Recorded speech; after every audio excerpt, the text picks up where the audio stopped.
بھائی نے سوال کیا کہ کچھ لوگ جو ہے تصویروں کے تعلق سے بات تو معروف ہے، حدیث میں آتا ہے کہ تصویر جس گھر میں ہو اور کتا جس گھر میں ہو تو فرشتے اس گھر میں داخل نہیں ہوتے.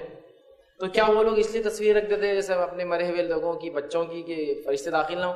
دیکھیے موت کے فرشتے کے لیے الفاظ نہیں، حدیث میں رحمت کے فرشتے اس گھر میں نہیں آتے یا فرشتے نہیں آتے. جو جس گھر میں کتا اور تصویر ہو، ملک الموت کو تو کوئی نہیں روک سکتا.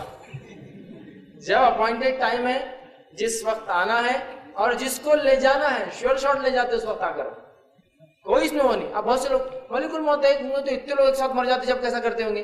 وہ عالم غائب کی بات ہے بھائی. آپ مطلب جو ٹائم زون سے ادھر کی بات چالو ہے ادھر.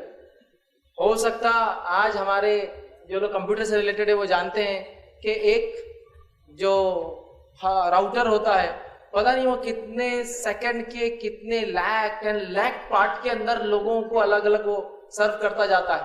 ٹھیک، اس کا لے لو، اس کا لے لو، آئی پی فلاں کا اتنے. تو فرشتوں کی رفتار کیا ہے میں تو بتا چکا ہوں ابھی. کیا رفتار ہے؟ جب دنیا میں آلات اتنے تیز ہو سکتے ہیں کہ سیکنڈ کے 10 لاکھویں حصے کی رفتار سے وہ آئی پی ایشو کرتے ہیں اور لے کر ان کو ڈیٹا دے رہا ہے. فرشتوں کی رفتار تو وہ تو اللہ ہی جانتا ہے کیا رفتار ہے، بہت ہے. تو واللہ عالم. لیکن بہرحال ملک الموت کی وجہ سے اگر کوئی کر رہا ہے، ملک الموت کے لیے کوئی تصویر آرٹ نہیں ہے، کوئی سمندر کے اندر آرٹ نہیں ہے، کوئی آسمانوں سے اوپر چلا جائے. وہ جب آنا ہے، جس کے لیے آنا ہے، بھیجے جاتے ہیں اور اس کو لے کر اپنے ساتھ بہرحال چلے جاتے ہیں. جزاک اللہ.